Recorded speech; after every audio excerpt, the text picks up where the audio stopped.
பாண்டிச்சேரியில் அரசியல் சூதாட்டம் தொடங்கிவிட்டது. இதை முன்னின்று நடத்துபவர் நமது ஜான்குமார். லாட்டரி சீட்டு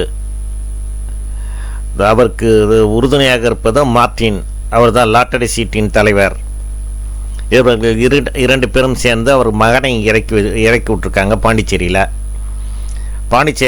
அவர் தொகுதியை வெங்கடா நகர் தொகுதியை அவர் ரிசைன் பண்ணிவிட்டு மார்டின் பையனுக்கு சார்லஸ்க்கு கொடுக்க போகிறாராம்.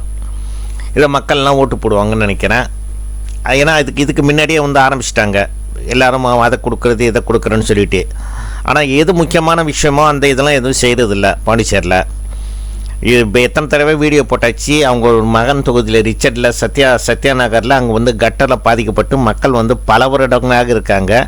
இங்கேயும் தண்ணி ரெயின்போ நகர், கிருஷ்ணா நகர் அந்த சைடு இந்த எல்லா 100 ஃபீட் ரோடு ஃபுல்லாக உங்களுக்கு அந்த சைடு ஃபுல்லாகவே தண்ணி தான் அவர் தொகுதியிலையும். அது ஒன்றுமே செய்ய முடியாது. அவர் தான் சொல்லிட்டாரு, நீங்கள் மெத்தை மேலே போய் படுத்துக்கங்க, யாரும் கீழே படுக்காதீங்கன்னு சொல்லிட்டாரு. ஸோ அதனால் மக்கள் எப்போதும் கஷ்டப்பட்டுக்கிட்டு தான் இருக்கணும். இவங்க அரசியலுக்காக எது வேணாலும் செய்யணும். அதுதான் இப்போ பாண்டிச்சேரியில் நடக்குது.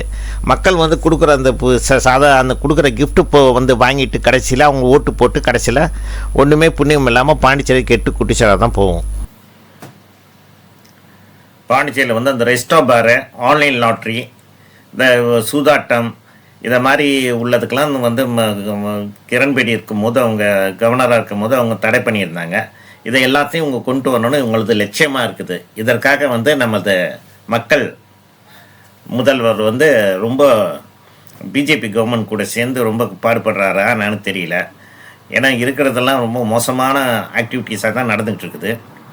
எங்கே போய் முடிய போகுதுன்னு தெரியல. இந்த பெங்கால் புயலுக்குள்ள உள்ள அந்த காவாயில் தூர்வாரில் எந்த வித இதுவுமே ஒன்றுமே பண்ணல.